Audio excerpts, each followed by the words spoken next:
thiên năng mà cất thăng và u về na tha hát vang a ki tung do a hi mà lại bị lùi pu lùi tên in đôi xe đôi hậu dòng lệ ca hin tung do uy năng mà ca hậu na tiêu cốt su ken su lâu vinh in vùng than na pa thế na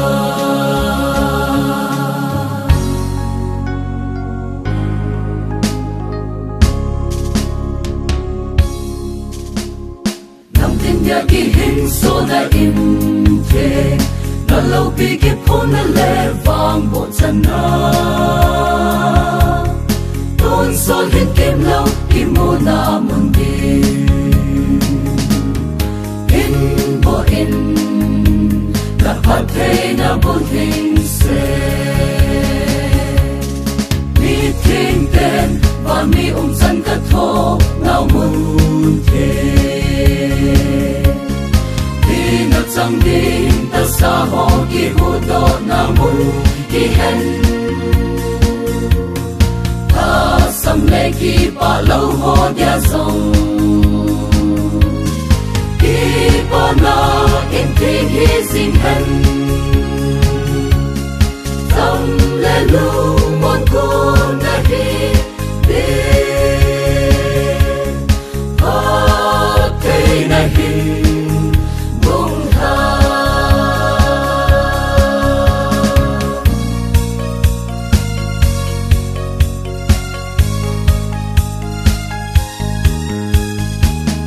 lâu thế ho ki cham na mun ta gao min ri put na tao na in hi ti e che ho bo hi ten son ho pa kai will singin al mal ha gao hin bung tha mi tin ten và mi chan ka tho nao mun the chẳng đi ta xa ho ki hu do na mu ki hen ta sam le ki pa lâu ho dia song ki pa na in thi hi sin hen sam le lu mon ko na hi de pa te na hi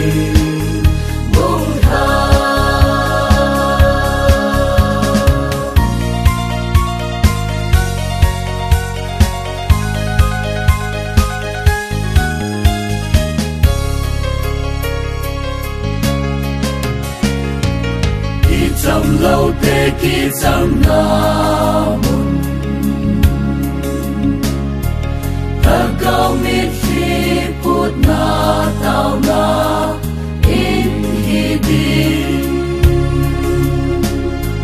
he che hao bo he ten son lam pa te bo in ho Hallelujah, Hallelujah, Hallelujah, Hallelujah,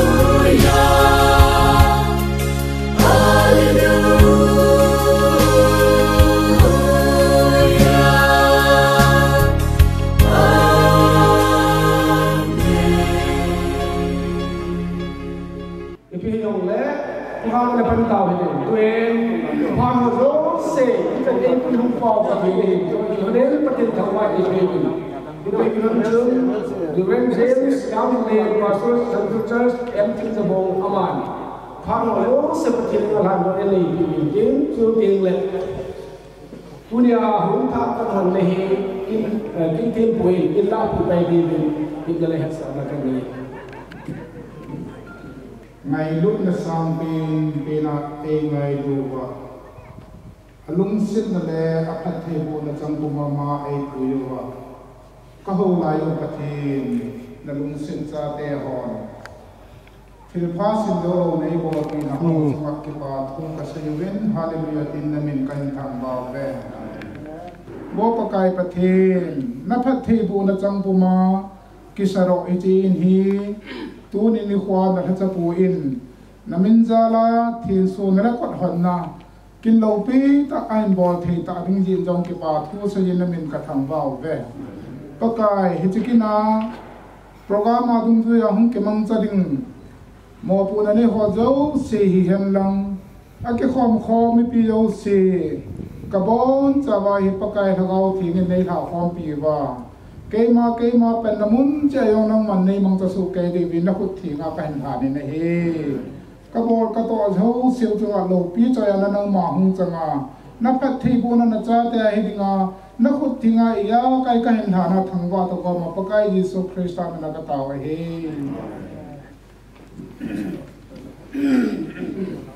pakai hovin kai chiu te tia i ti mo chun ke ma ka tha lung he jinge ni la bo pa sam na berja ka som len cha ta se sam na ber som ni le dina la bo pa ase de ki la chu wo ke ko jo si le lu khang sangun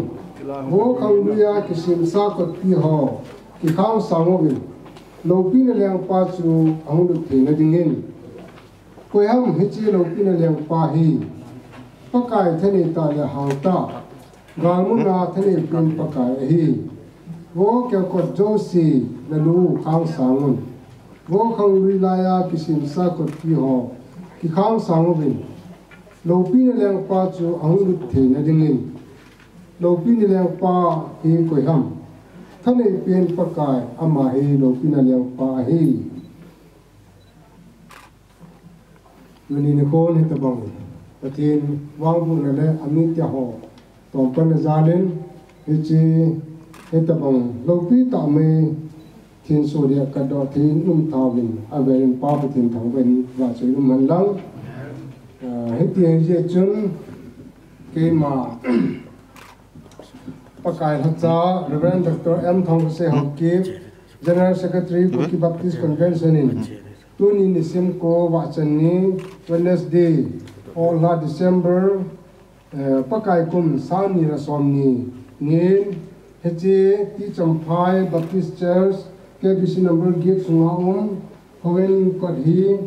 apa pathin chapa pathin sele lagau thing pathin mina anopina ding le aleng gam macha le ringa on do na kai ne tai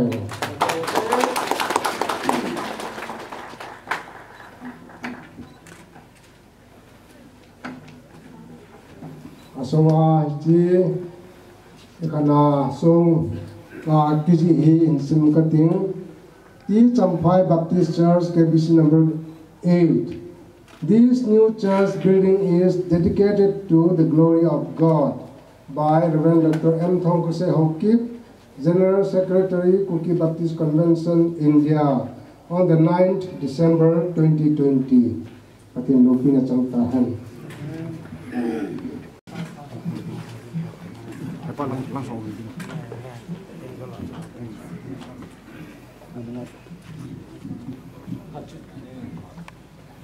Ai le pa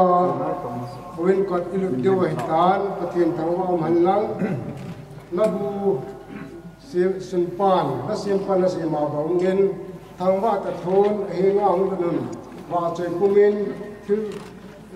to ka kumin ama hang sung ngun na ti bangin heche iluk na de wahin teman heche rifan hi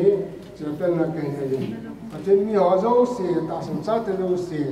patin ne khom de ding ko ta ni he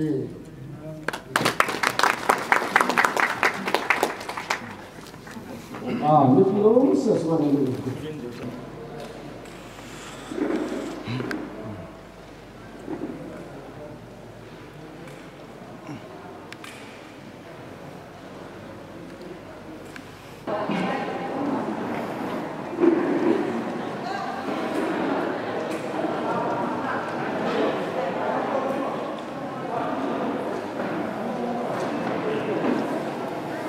When the drum beats on the way,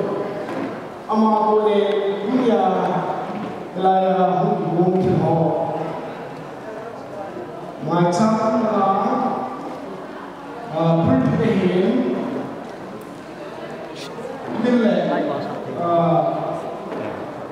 Quân tình hình qua năm nay học được family anh cũng được hiến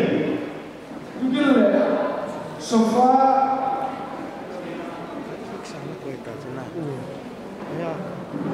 sofa hiến và giảm năm family ông không nào hiến như là qua năm hiến tua thì sẽ học hiến như là Instead, he would be the family. Speak on his hair. He is a provider, artist, stationery, collection,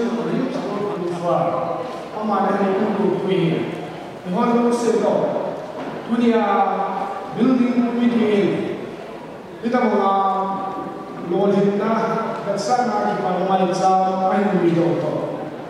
Kimoto say, my child,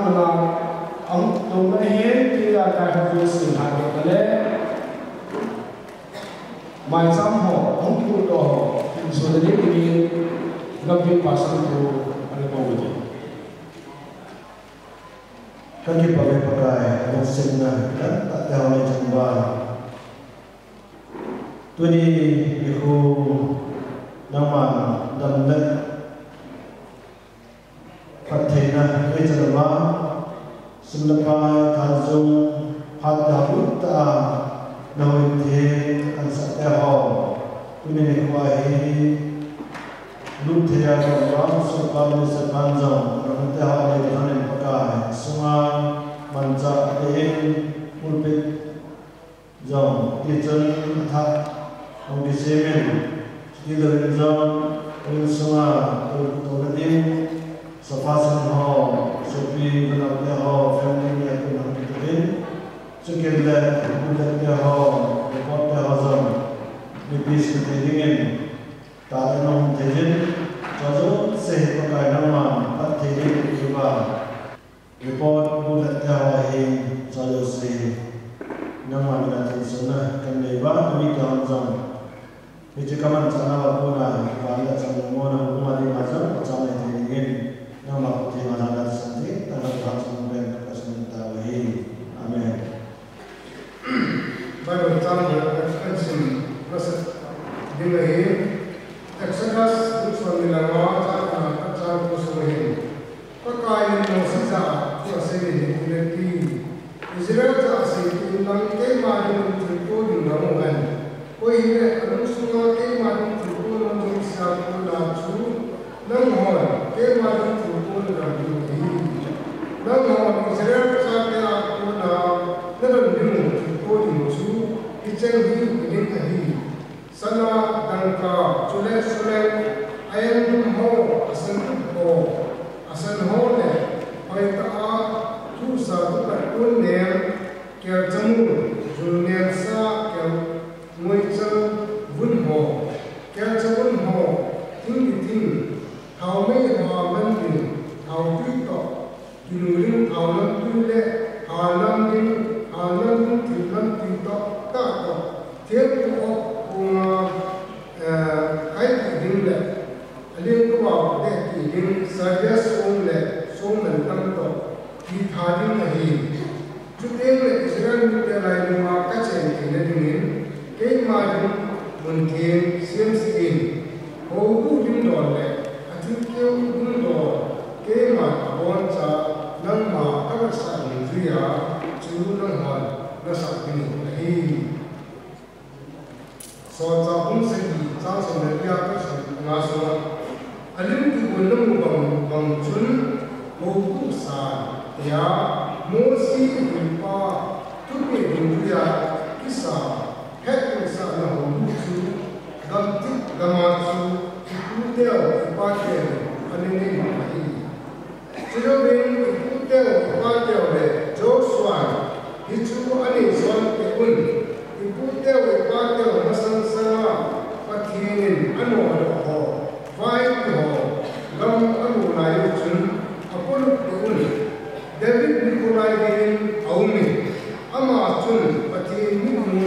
Hei na amu Jacob patien una ding umi ai na inchu ceremony asa tu jawbe ai jem bang chun chung pen chu kuna kisa chun chang oi kem ga bin pakai man ka tu na hin le ka kem aw na hi ita bang in le sa tu ding ham ka chon na un tôi thì muốn trả đến tất cả ra là những chiều gì cái chi cái sự con người thì cái màu dần hơn đẹp hơn dần cái cảnh con người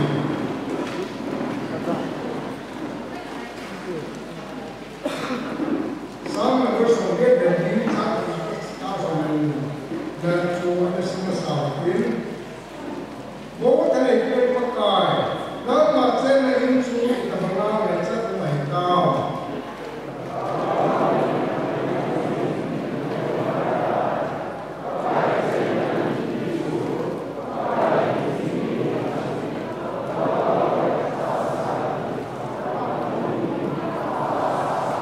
có sao dễ nhìn rằng in ảnh muốn tên bạn rằng anh nó có là những bút cái xiêm thì này lắm mà trong bữa chừng có gia đình đi và lên bắt được các chị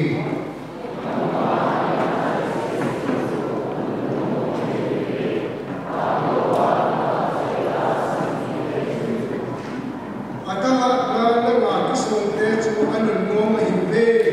anh số và giải ông chúng ta đang đi các thứ này anh đi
tôi in thêm qua cô lên in lâu bí tại sao mình cho nên Programe bạn sử đến liền cho tôi xây là phù hợp lỗ trong tháng phép thì cần mà kita Sale na ang karsun zaun ta Reverend Ho mule pa pinepu le saikale le pu tapon samin o bumi tejo si khalani ngayruna salam kat bi tuni ni ko December tarik ko sang ni na somya pathin hui thi kat dong na dinga thiên số nó đi ngã tìm lại cái này tu nhà tìm thêm cô Grand Doctor M. Thong say how keep General Secretary KBC ya the President cô Grand Thong là hậu cái gì so le Gambit Pastor cô so le Gambit mà Center Church Pastor họ dùng gì aban này Cyber Sumalinga Emile Pu Puntian Haukin Tule Haubung Gambia Lam Kai Tia Ho Dikan Mut Hojo Si Tule Supi Mula Now Kosa Pulangaun Mula Pati Hojo Si Tuni Ni Hu Hi Ki Paum He Jingi Hita Bang Haubung In Program Ki Bung Yang Le Tunya Adia Minister Ke Ho cũng thì lo sắm những cái gì cho dấu xì rồi anh cái ngày cho dấu xì họ cũng biết để ai lo được cái biết mà có phong bì làm cái họ hiện giáo ta pass họ dấu xì uni họ cũng biết để kinh buồn họ số linh thì đi mà kinh là trong họ ta tâm lòng đấy dunia chỉ công năng là dạng và nằm không hạn là chúng chỉ vào hiện họ cũng biết để dấu xì các cái bài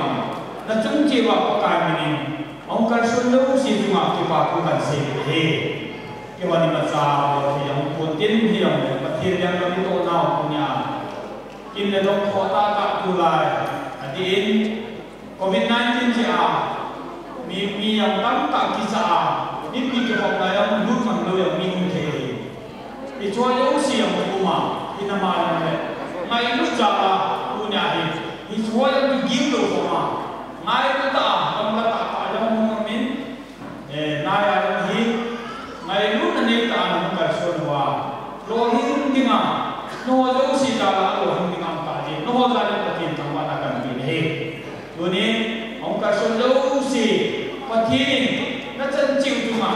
patin, busuk kita akan gitu, lim itu akan sehingga kita Hãy subscribe cho kênh Ghiền Mì Gõ để không bỏ lỡ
của người ta vẫn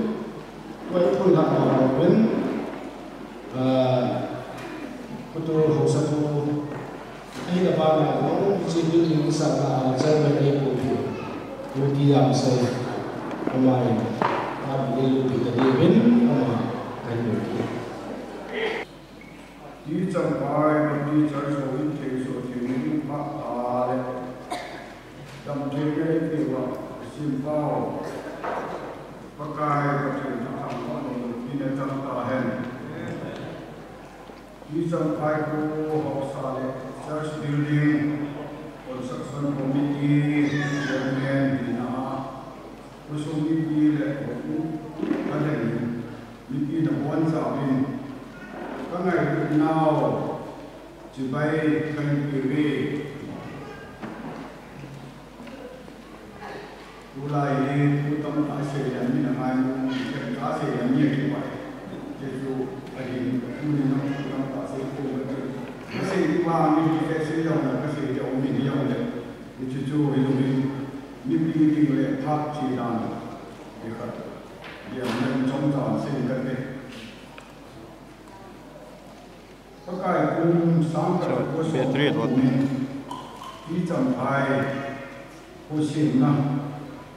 ke akipanyen sompo de kat kubin di commission board na ko ni na teritan dia le yang ko chun bill house tax akite teritai 1992 93 kumin olimba sapen ke le kan sumin dia na sa July Lâm Sùng Quy là gì vào trong một số những cái gì về trong bài anh việc này thì chúng ta sẽ biết sự kiện ôn lập cái bài gì chúng ôn đông xuân cho chú lại cho con muốn hết cái các bạn sẽ niềm đầu gì chúng cũng đi lệ biết được là một cái bài theo cái gia đình tin ai cũng như là cái sáng chứ chúa thì xóm sáng xóm những cái sang như này anh này tin này lại còn cái sao lại này lúc chúng ta cũng sẽ gọi xin xin ông anh là sang xóm này tôi có cái tháo những sự sản xuất là anh hoàn thiện tháo những này tôi chứ chúa ông sẽ thích đàn ông nhiều đàn Pati ko ma ka ho no suliamo pati la ka ka le pati no no suliam tan ke sun maranda ai pa ma ni tam ta to ji nai la suma tu se le pa ma ma ta cha na no ni sumai lo ni sun discipline on je ni nai ho sa lo ko le no me ke sun pa ka ku sang ni le ge ko min amun da lo ku re re su su ni chúng ta sẽ lấy nó miếng cái màn nó phổ biến thì lại muốn là nó đi nó lại tại số độ của mình trên số của ai áo chúng mình sống đến như vậy thì chú họ sẽ đi ăn cái phần nóng thì buồn và số phụ chú orders to thao cái gì buồn anh là cùng nhau nó cũng giống này các cái quả đấu sản phẩm vang dùng thao để lên của mình sản phẩm này thì để cho chun về phụ đi điều kiện ông nào mà đi ông mà học cái này về chun ông mà có thủ này như tâm lượng cần bộ đủ cho ra đi chơi nào sao đi quên mà đi nên nhiều không về chun kiến cái gì rồi phát sinh nên đam chơi nó theo đi chơi nó chơi nó theo sao là nào theo bố mẹ sao đi xử lý thì hay cái nó mà đi này thì có cái là sự mình thì nó mà đi có những cái bố mẹ chứ cho họ cũng sợ để cái thu hút là cái tạo này thì cho bọn chúng lấy cái sản xuất cái sản là cái sản phẩm về nhiều cái thị trường nó nằm trên cái tạo là như chúng cũng thao này cái lên của mình về bên đi học thì có cái chút có sung nhiều cái này cái thôi không ai KBC thì nó sẽ bị hành thái là bởi vì tuy chọn đây là con mình chọn ra để cho con mình nó con mình cái mà thì mình chơi sổ lại là con mình cho cho nên con mình đấy cái mình có là để con mình chỉ có mình nào biết mà luôn phù sai như là mong nhau ở cái này như là mà đi thuộc tình đang đang nào kia họ cho tôi không còn cái này tôi cái chuyện của nào cái chuyện nào cái họ chuyện nào KBC cái là sự cái này thì cái bây giờ chúng ta họ chúng ta họ ba ta họ sáu ta họ như là bị là phù họ chúng nào họ đâu sẽ chúng mà cái là cái suy nghĩ cái có suy nghĩ là họ cũng bị cái kiểu đó là cái việc này quan trọng official đó họ tâm phải là không như là học sau là không như là học sau là không như là đi chung ngay cái tâm là không cái xây dựng là có đâu sẽ trong một cái quá trình cái gì chân chú cái hồ đi này là tu ni cái tu mù đi leo vào đồ vào cũng mình cần phải ông lại là ông thì bỏ doktor tìm leo cũng đồ nào doktor tìm leo thì ai để bảo cũng bảo cái mặt là ai xem qua cũng thế hay là cũng bảo lên giả sát qua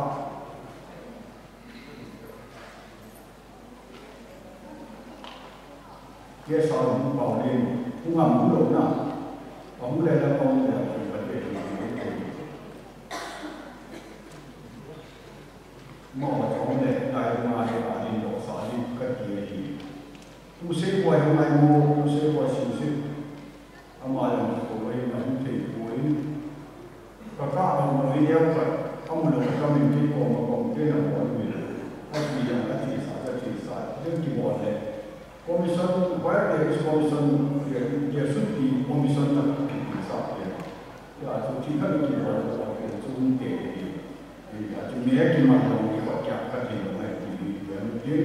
cái gì này cũng như hồi năm cái sang mình tao phá đi vay qua là cái đồng luôn nói cho tôi biết cho nên chiều cái gì cũng cho các bé chỉ đi làm cho cái xã hội ông mình khi mà mua bộ ấy cái gì cái lại ra mà ở phố thì ở tại thì chúng ta là cũng những tập những sản phẩm này thì cho nên thiết bị là nhiều là thiết bị cái lại ra nhiều là sao là thiết bị cái lại ra sang cái sản phẩm của thì cái chúng ta thiết bị sẽ sang cái này tôi là gì lấy đồ lại thì có của thiết bị này chỉ cho ông ấy ajunin nes thì là các chú ở phạm vi sản sản cái ai ở vùng nào này những cái đồ đó aduh mungkin jahat ni awal so dan ni noya ini sama aku ni galeri aku yang punya aku ni aku ni aku macam kapasiti ada sahaja untuk untuk aku ni kita tahu ni ada sahaja pasti sumelo ni ada sahaja ni pertama yang kita mahu disampaikan tu ni ni kita ni pasti ni kita mahu pilih pasti saja ni lokasi ni jangan chân suy lắm lời quay đầu và chấp vào đầu thì mình là công trong là trong cái sự mình đã tạo thành cái hồ điểm sung hình phát đăng ra là program cái công quay về đó cái hồ cái ai chuyển các xe thu ma xe đi các xe hiện đại xe hợp dụng lời quay xe của mình qua sử dụng cũng nào bạn xe của đất bạn nên người ta mà thu hình thì chúng phát trong giá trị của mẫu sự cần từ này cái pháp sự có gì vậy thì vì lẽ các bài hồi na mình ta hồi sự để sẽ hồi cũngมีแต่ทำไปแล้วนะครับที่hồi cũngมีแต่ที่là khôngมีแต่ที่khôngมีแต่ที่hồi cũngมีแต่ที่คือ second unit เนี่ยเสร็จกับบ้านเสร็จจะจะผมมีเดียร์เขาผมมีเดียร์เขาผมที่จะที่นั่งทำงานผมมีสาระที่มุดเป็นเจ้าจุนแต่พอวันเช้าช่วงนั้นก็เป็นสิ่งที่กับบ้านนี้อีกตัวนั้นช่วงที่ช่วยดีเลยทุกอย่างของไอ้ที่เขาให้เราเนี่ยมันจะช่วยทราบว่าเป็นทั้งเบสิกที่จะช่วยสู้ดีวันละไปพอช่วงนั้นในเขาให้เราจะเป็นสิ่งที่ for the benefit of those who doesn't understand our dialect, I would like to take this privilege to welcome all of you on behalf of the village authority, plus on behalf of the church building committee. Thank you for coming, despite the fact that there is a big pandemic which is prevalent in our society right now. Thank you so much for taking out your time and sharing this valuable occasion with us. I just wanted to highlight 2 or 3 points regarding this church building. As my dad had already mentioned, this is perhaps the 3rd church which he has been a part of. First was KBC Central Church, which has been in he was a part of that church building committee, and he had the privilege, and God had given him the opportunity to serve him by building that church. The second one was the KBC Central Church, which is in Hilltown in Chucrh, and he has been a part of that. And this is the 3rd. As he rightly pointed out, this is his own church. So we are thankful to God, as I always mention, get the glory for the greater glory of God. God has been kind to him, and he has been successful because he always keeps first God in the first place. And he mentioned that he wanted to build the church of God even before he built his own house. That's why people keep on coming to T.Champhai and ask us, why haven't you built your own house? You are the chief of this village, and your house is pathetic or it's in deplorable condition compared to other houses. But my dad always says that first I'll build the house of God, then I'll build my own house. So today, by God's grace and by the collective effort of all our villagers and our church members, we are able to build this with the blessing of God, plus contributions from our well-wishers from Imphal as well as from our local MLA. So we are able to build this. Overall, it's all because of God's will. So that's what I wanted to highlight as a part of this function. And we had expected less people, but more than I expect, lots of people have come because in one way, we didn't expect so much people to turn up. Thank you so much for coming from far and wide, from Imphal side, from other places. Thank you once again. And the glory.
ông ta mong con một research school họ thì bạn sẽ được nghe ta đi di sini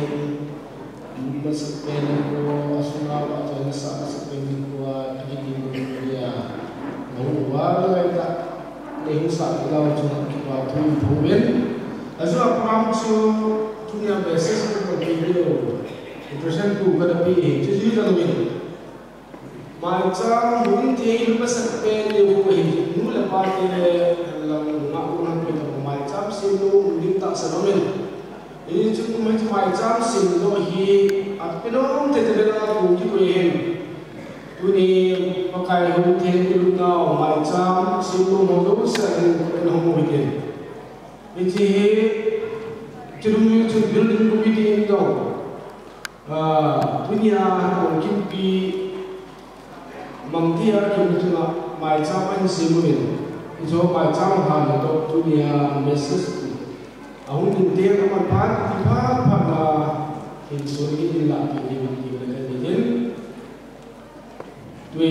kue temong macam sinu hulu sering warna ini tinggi itu dibelakang ni.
hi nam ma ti lo ba ka hin ko second tak ka hin the lo ka hin na hi nga ka ta lo ne sa ti ba hin ko yo ne so pe ti ba dam na ne pe ba ko ne ai na bang no in the sa do the na ne ne sa ba na am su ma va ma kin te ho yo mang te ya le pai ka chi hin ka ki pa nam ma ka ka ba he mi pi te ho yo nun ki la ta na mi mon ni ki tha in tia na ko na mai chao hin tham le ka pha no la ke no ho ta na mo ke tha na cho zo se na ka ka si su na ka ka hi to ta te le ko le na se ji ti ma chi hi na Tilbo pai han la bo ngai sa la ma ki pe zo Tilbo su pai han la bo ngai sa la ma su ki pe zo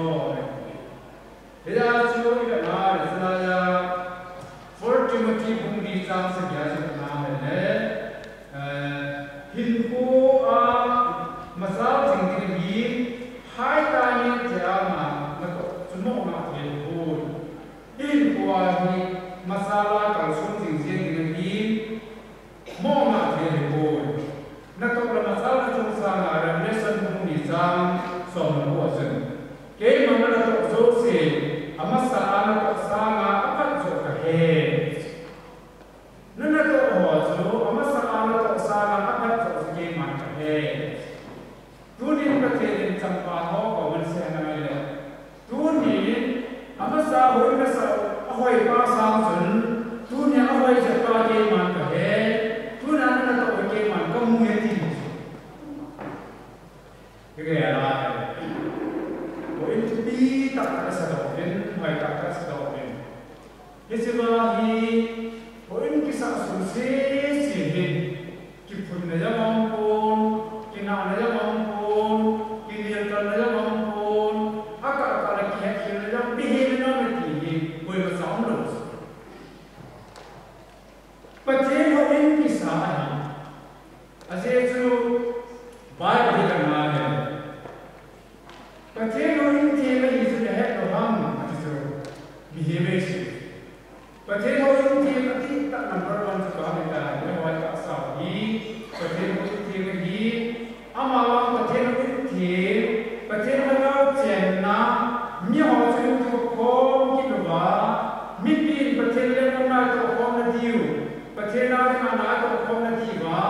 ที่จะสวดนิสักคงว่าที่จะเอานิสักว่าอามาโหราอามาสามอามาไหนก็มาคุณตรงนั้นแหละอะไรก็มาตกนาทีว่าอินปีตรงที่ว่าที่เราจะสุดประเทศนาก็เรียกว่าปีจีว่านักตกคุณเกลในตรงหัวโซ่เสียจุดอาบ้านบ้านน้ำพิจารณาบุ้งกินมังสีที่ให้กินที่เราจะกินก็ไม่เกี่ยวกับนาสูเกี่ยวกับอิสราเอลเนี่ยคุณต้องกินนาke mami na samkali ke ma cha ka ko ya ki gere tunin so bete ho ha to ana ko sin kisi patena na ha panana pan sin kisi tu la wa sakal na hai mission department ma la ko ho ko he Eliza Treasure Mountain ata ko no on cha ko mu museum so ama ki le o ka ji ji so ka ka我上的时候，民国这个过去期间的啊，快间的啊，拉萨天湾，个人都阿西做难的是难，个人都阿西做难的就是难，这是什么？Kristen body aman kami, masih Kristen body bola man kamam, Kristen itu sangat sok Vanway desa man kan pinti sanahin, cisan na cisan man kan pinti Krista sanahin, aziz tu ama cisan tu, misal kita sudah ngapama, misal sudah ada ngapama, acisahin sa apam pinti cisan jadi, tu na Krista sanahin apa, cisan dia ama mungkin nak pinti sanahin, tampak ada di sini mungkin, Revelation pun soalnya ini jauh sama mana. Very kamu lagi, ahun ka kisita na apa, ama apa apa, kita yang dapat kaya dengan coba sensi itu, tu akan no di pakaya di maci di uju akan no di titik la ju kipa la kanon ta ama tu sok leng nama dengan ini dari oleh kalau saya ni ke pokok nama Krista terkait tu kerana kita oleh jumlah terlalu orang yang ini kalau saya pun sangat apa ni sungai Krista terkait tu kerana kami Yesus jumlah terlalu orang doi orang tu yang sedang ini Yesus Krista tak senang dia percaya tu orang pun Yesus Krista tak senang ni percaya itu now kalau ada percaya kong now ekor sebab ni kecepatan jadi mayu tak kosumi de sudah langsung langkah kau tu dah ada terus lebih tak ni juga percaya langsung apa pun tu langsung apa yang mungkin sama mana nak tahu kita mana hari apa maksud akan kita mungkin bertemu lagi. Doa yang kita lalu kesekan dia akan saya bahas ini ada doa suka demi doa yang bahasa bahasa. Kita mengalami helaya dia sampai bahasa mungkin tu ikan mana wanti tu lepas dunia besar. Helaya wanti kita sih sama ni akan dia lepas amal ni. Tunin na hale zamle ina to na ba ko ne in saje tunin lu sta ne ya hon lu sa ko le ba pa kai ka ti ni chan ni ba ke no ago sa so ne ka ki ne chan ni ma ki ne ka ni ni ma ki ni hi ise yo to Jason ho na ni ane pa Krista hi ane ko lu ba bon sa ba Krista ma kai na ho tak ka ji ni pa chi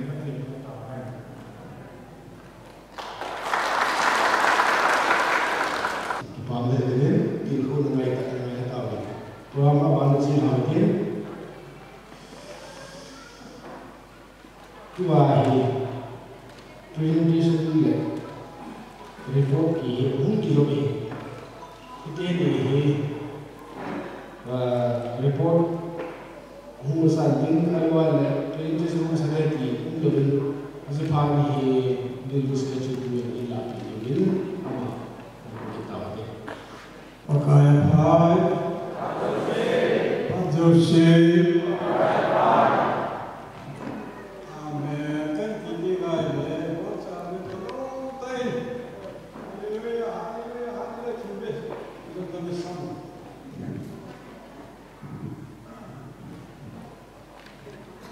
Baik. Pasti tahu Amen. Amen.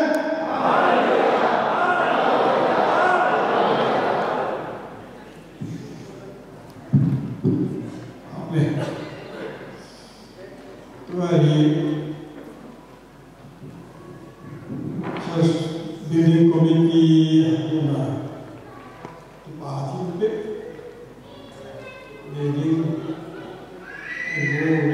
building action ini nawa honorable MLA Putian Hauke ahum konten ahum panjang dong party sih Você tem stage mana? Você tem juga kalau pilihan lain, house itu pilihan sih. Você tem ambil boleh party pilihan, ambil pilihan dan pilihan.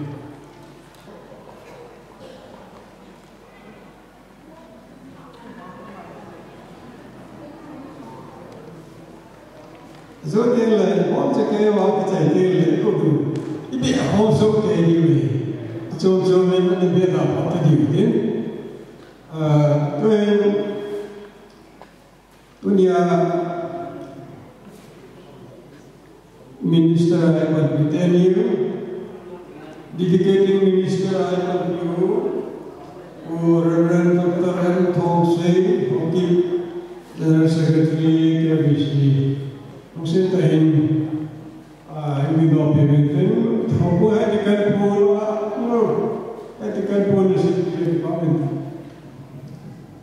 Abana President Reverend Tonglen Hockey, President KBC. Ayo pada takat sada holiday happy holiday. Abana Reverend Dr. T.Champhai, Pastor Guru Musita Hindino Paminte. Abana Reverend James Alcolin Hockey, Pastor Central Church, M. Kings Above. Abani who had been the chairman, KBC Company.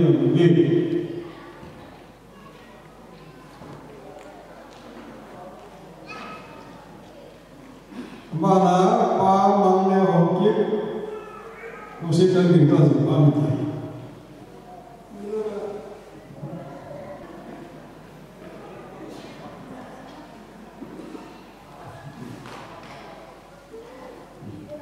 Amani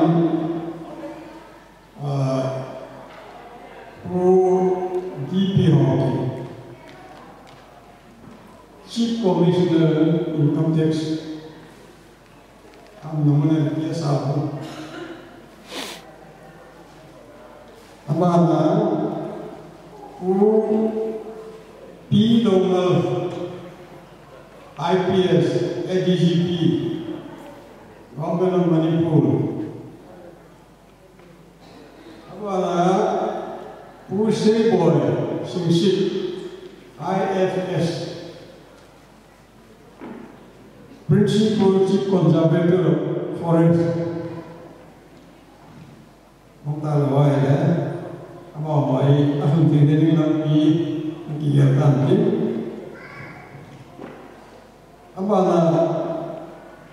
Abang balik, wahai dekat buat kesalahan, mesti abang Ministry contractor who had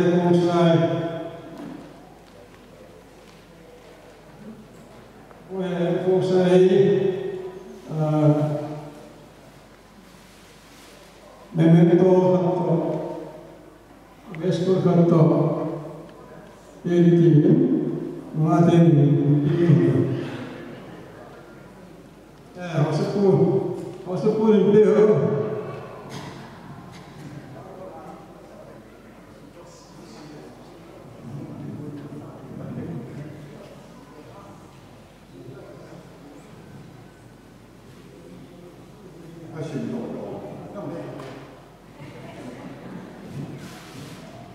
Merci contractor Rangkai Village. Natil Fabol mantap tak za pati hoiti sa patia au apina zalim ichim merci natil behi teng bewe patinin patin wajin tahan T.Champhai Baptist Church.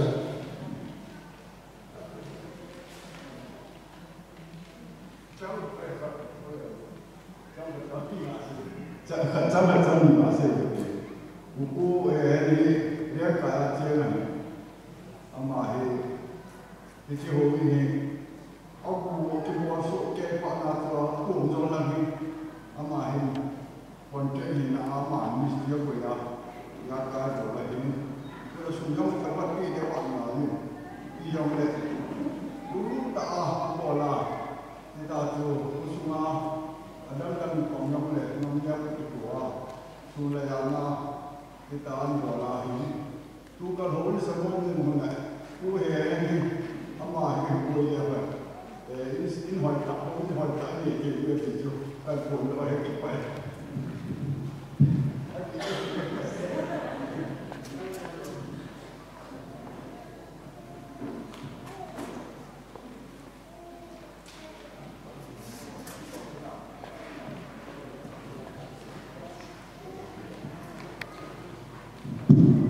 Mistio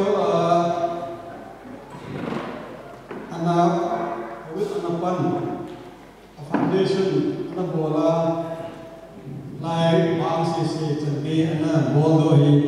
mesti Umanishi Hengra Chucrh mà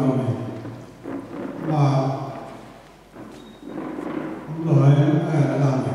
umani chứ mà thứ xây đến abana là cái ngôn đình mang lên trong lối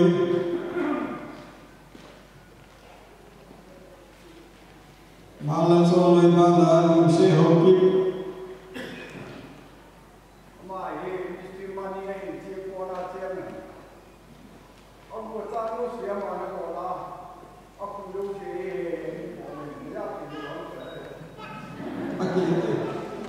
Aki dah Manglar học kịp, manglar trong lối, luôn sẽ học kịp. Cái gì muốn gì thì ta nhớ.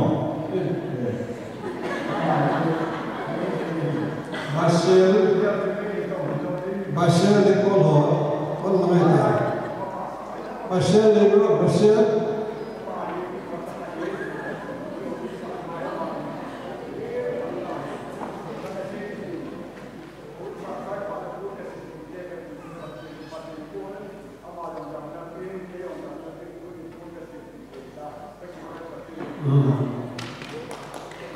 Amana Basel loham Misti yang tam tak ini, astes saya misti orang, sum pakai. Amana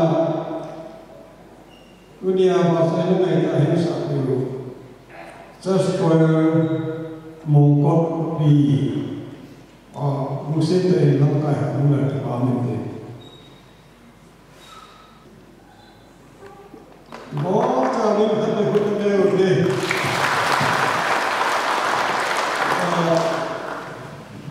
अतिप्रिय खेल अतिप्रिय high ball खेल उम्मीद है चौथे उम्मीद जो भी लेके कुछ लेके और ये का तो ताला को ना कर लेना वही जो बहुत सारी cái bà chú bên xây mà các thầy lên rồi bà chú xây những cái cây của mình rồi đấy tôi đi chân người đầm na AP wa program mà bắt ra mấy copy cái ra lên mình rồi cái phòng mà chú xây chúng là bà chú cần xây cái cái sao nó như này ông sẽ buồn buồn xuyên được tiếng là cũng này cũng đi này thùng đi nào cũng sẽ tàn tôi là thùng đi này tại cái sẽ lại muốn này chạy na ông sẽ buồn bắt thì cũng biết muốn kiêng đi à cũng bắt đầu na thì lại cái sinh hoạt nó mình leo leo có cái áp chú thế này bên mình lồng đi là đi mình Patirin lepi dalam T.Champhai kusula, kawin mundinga, pura ranse kulang singsu KBC hotel win, 29 to 2008 kuwa inning show na kuwa, mai sam tao na anhal onumun, 40 acre, hi tu le honuma sa den uteho, tu son ho, hanggeya, sudah leisin online siya. Patien hong na kawin munting dingin munting selin tapi dokter lopi na patien kapi tusa na mintian lopi hamba nung lahin amen i ho sa kuin ram hi atak bae lai mustasi ho suhin hamba nung tilang yo hin lai ki hai hom se ke ho sa kuin Kawin juga akat kingdom monsu ahin groundbreaking in Chucrh itu orang telur dengan T.Champhai founder KBC tahun nama sama adalah teman sahih itu punya apa baru siapa malu kain pun doa bersalahin Programe de hoje, Hanong ta keeping na itu bisa tahu bagian bolu lain tu ni mungkin ni satu tinong tanah awak boleh dia sih General Secretary dan Presiden ni Putih dia berpenuh dia sih protokol juga ada wajib protokol juga saya wajib kami pastor yang boleh su ada ni wajib protokol itu kan sudah tahu ya su KBC Presiden General Secretary su orang ni lebih sesuatu mungkin kau itu orang pun ada desa masih bijihan dia pandang seni dalam serta ini kita biway dia semua semua itu hati itu nungguan ini tu ini orang ini ada orang pun serta dum fitza tahalan ini awal sobulan ini amalan sinaumin anunan songal jadi asa anai sebelum bayar ini, rol kerja, laksong kol tuntuk,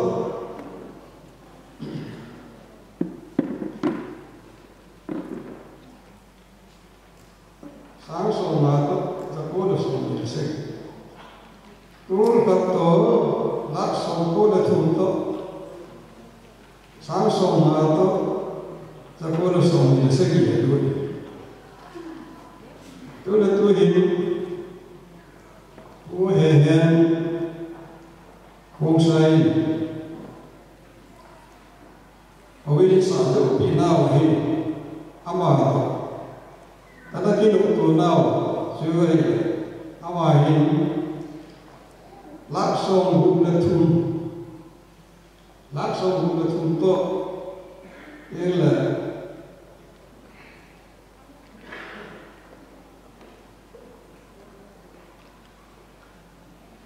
sáng sớm đi là tôi nó sớm dậy, bây giờ hi finishing chân bia, chắc đã cho thêm các bạn ngày, cái này nó quá là gì, thì chứ xin mà bảo qua chứ, các bạn sang lúc gì cũng trái luôn á, thì là còn về cái căn thông hoàn để finishing, rồi một chân bia, mọi trái các bạn cho thêm chân bia Hari hoya, apa sih mereka di hoya? Kalau siapa, istilahnya ngasih. Laksong sudah tunda, sangsong ni dengan ada, tunda sonseng ni dari, bosai. Tu hari, hubungan, bahkan yang hoya bosai hari, 35 lakh, 11,090, istilahnya ini kapan terlalu ini, setelah MDFI private bank pada audit loan 17,50,000 hi patong terlalu, jadi umumnya budget KBC buat masih sekolah dengan pada saat kalau ini Abang Zuma Kongsi dengan divisi sangsong laksong malani wali tua tuai baktan ini. Isi pagi kakek satu tenda di rumah. Dunia aku kau mahu sih, tapi kau mah Allah ni penuh dia kan dia ni. Itulah jauh sih sebenarnya. Ini patin lopina kuburin, patin koma tu patin sirin, patin hawa awni. Awam sing lebih mulia awam. Moral support, prayer support, joy. Awam ini living, lima living secretary hina le, living committee terkiarin, awam ini terkiarin, awam sahaja kimnakan ini. Dia tahu ni, tapi macam ni pantai dah bos kita.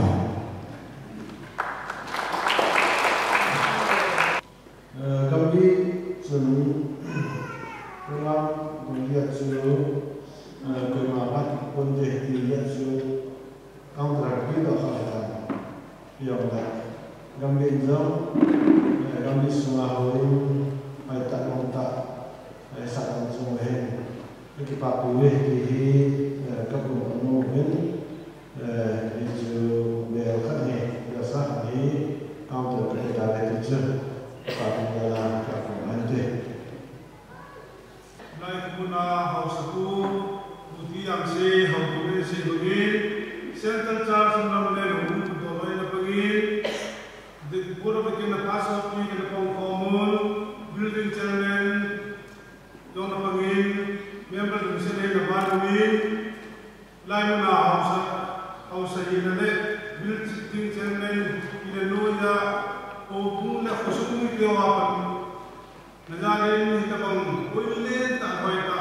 asak nasak na sunahin center charge namanya hukumi kayo pasok kayo Tunihin charge pasal matan boleh mungkin pun kipannya lain nak biasa jadi mission trigger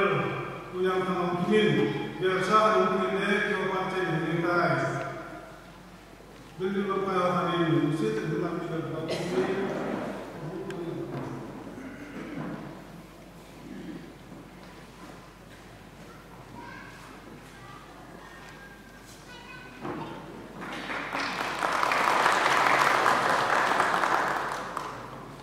EPF, Evening Gabriel Ben, Fellowship. Department, Masa, Pemerintah, saat ini amalan pasien bukan terbaik. Sudah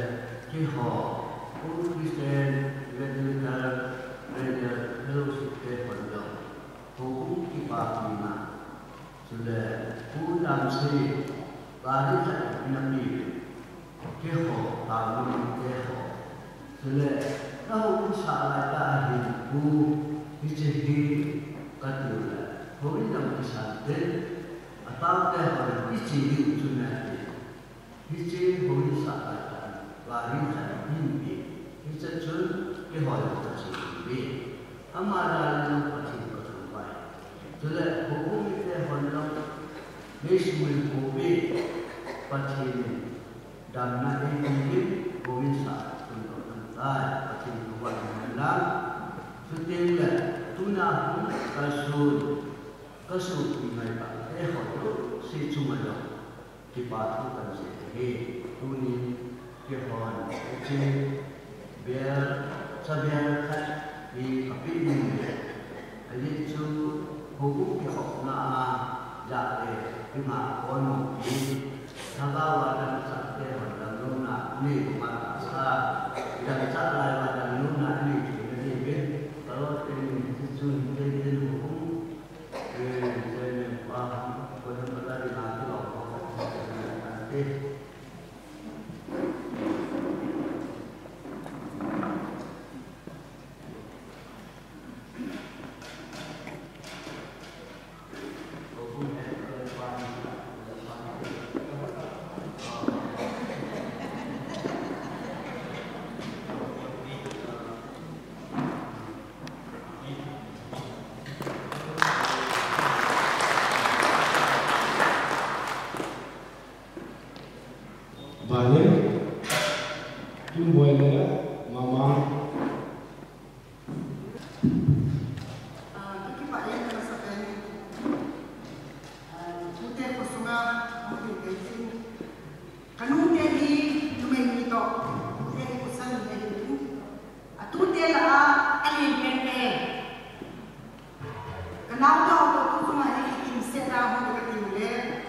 pandemic zin, at kung sa mga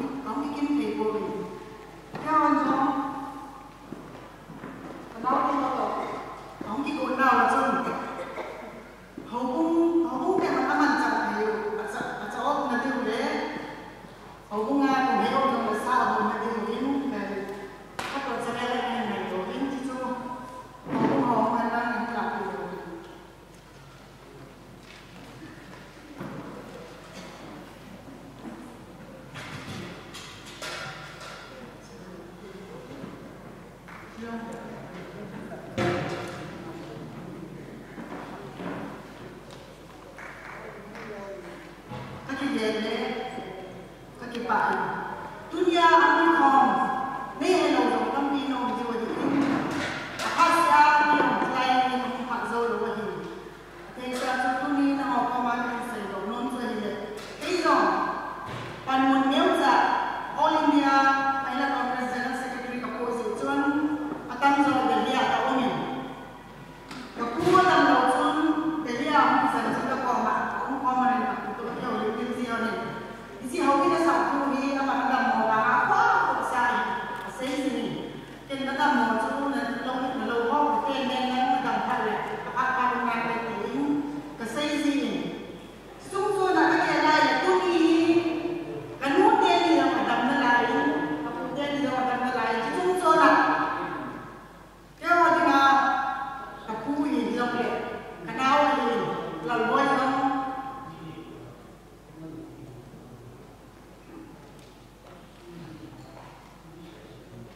sayang lagi dia aku mungkin doa tapi aneh yang lain dunia ini akibat begitu kau ini tak ada sahaja kita orang ramai ini di pakai kita sebenarnya kalau ni aku kepon kita orang dunia ini aku lenjo pun ada yang sedih orang yo ujian di luar dengan kawan, boleh pun tak kaya seperti ini. Sudah kenal boy, lengan dia, dia akan pun tadi.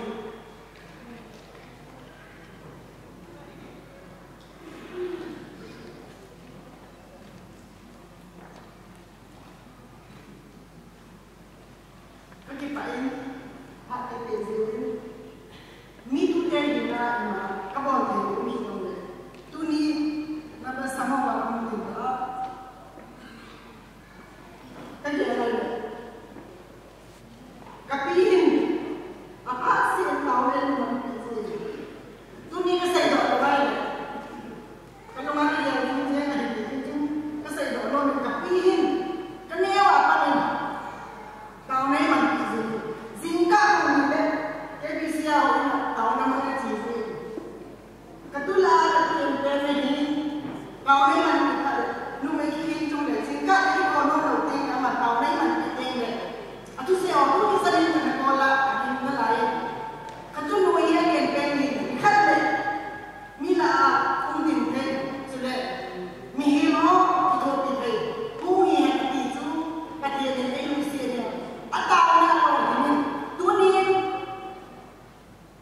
kahit kalau kasut kalau gampang tak kesoni isu kan sih kalau ni tapi ini kayu tapi ini mesti tak tu dia bonsa kau ni itu ni nak orang aku itu tu ni sampai dia aku pesan mana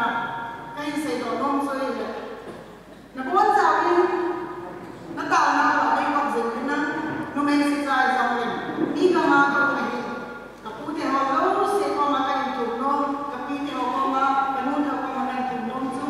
Tahu nak ni kau jangan ni dia baca itu kan sedoro ni bagi pakai. Programe bani sa ayo ani kita nak channel ni lobil kita tak buat mulu sesuatu kita tu kan sen. Tuin kita mau kita tempi acai ni ikulai kongau konvensi na presiden boleh zero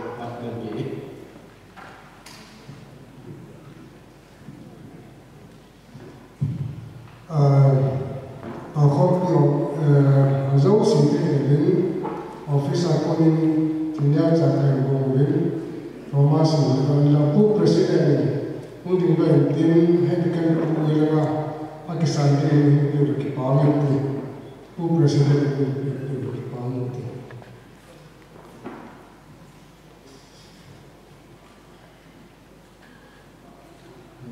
thì cho kiểu cái party thì nó rất Quay lên ông là ngoài là số để tiếng phát xảy ra để anh cùng đi vào tàu đi và số phòng luôn awal ini lebih di pergerakan tuan ibu kamu soalnya lulu ini tuan baru kita tu saya nak rumah ibu sekali itu rumah kita. Amin. Masa ini apa yang kau pergi sampai nak masa ini sudah punya cikin puna kini buat iman dalam tak pakai rancang Programe untuk yang komisi oke General Secretary People's Convention India informasi saya Programe oke Presiden KBC India sudah macam itu dengan Dr. T.Champhai pasal kami No.8 sudah tamai MPU pasal Reverend James Lamole oke Senators and Singapore sudah buat ini dari Champhai tempat tahu mereka Pandewa itu semua building committee kerja masa pendek kalau sejumlah tempat itu KBC ini sudah punya microphone untuk ada yang hakim honorable T.Champhai KBC sudah review pasal government officer sudah social worker undang kaya sudah tidak sudah pakai mengaku itu sih nak bonjam mereka kenal undang pasal semua building committee kerja macam tu buat pasal yang saya punya kita bang kalau kita di mana semua semua ini sudah tentu semua ini sudah punya tim semua ini pasal semua ini Kemudian minum dengan lagu tertentu. Kemudian Pak KBC ini program ini menjadi andi ya tak apa dengan lain. Jadi jun guna masuk sih andi kuali punya tambah pun saya ini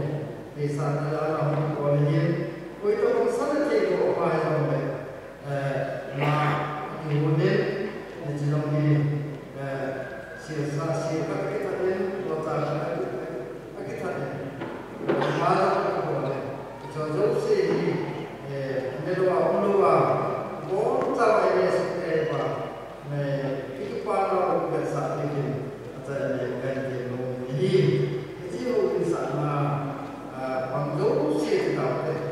mana jauh sih kuliah Hukum masuk semua upah KBC cerita sebab ini kita saya mengurus saya harus kerja dengan awal an saya boleh kuai mula jatuh somdila la bikin sakon nego bikin hela Kau lahir keluar pak saya lahir keluar tahun ini bukan tahun cuma ini lebih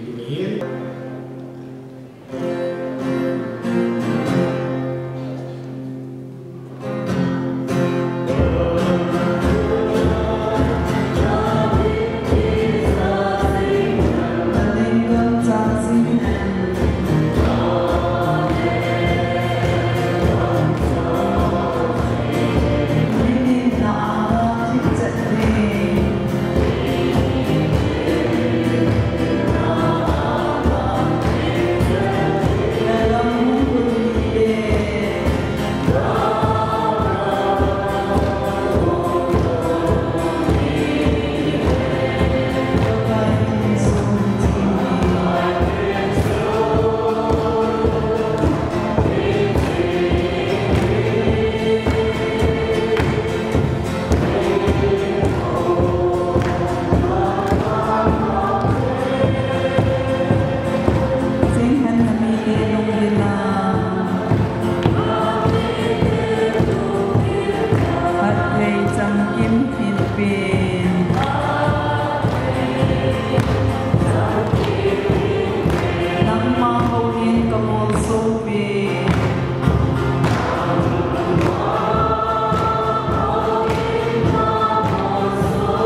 James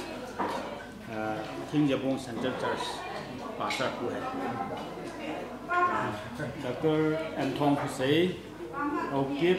General Secretary KBC India Grand Donglet Hawkip President KBC India Dr. T.Champhai Gambit No.8 pastor Bana Evan Paulun Hawkip Pastor Center Church Kes Kanandian Bana retired Pastor Lindsay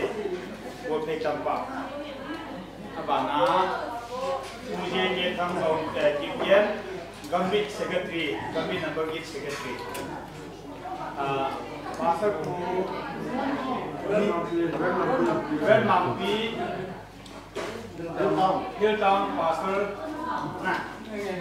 Bana Su Loy Modek Even T.Champhai Building Secretary bạn năng cái xe rồi em cũng tàu thắng etiquette T.Champhai of teachers is an KBC and the policy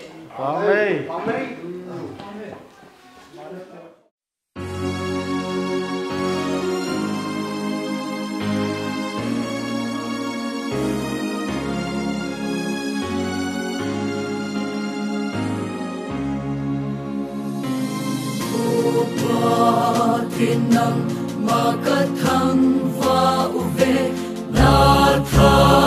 hát vang a ki tung do a hi ma lai pi lui pu lui ten in đôi xe đôi hậu sông le ca hin tung do uy năng mà ca hậu na tiêu cốt su ken su lâu vinh hin vùng than na pa thế na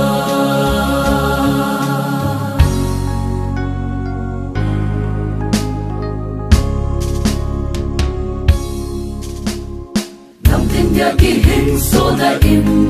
the na lo pi ki phun na le vang bo chan na ton so hin kem lo ki mo na mun di in bo in na pa the na bo thing se mi thing ten và mi san ka tho nào mun the chẳng đi ta xa họ kỳ hô đô na mun kỳ hen ta sam lê kỳ ba lâu hô dia sông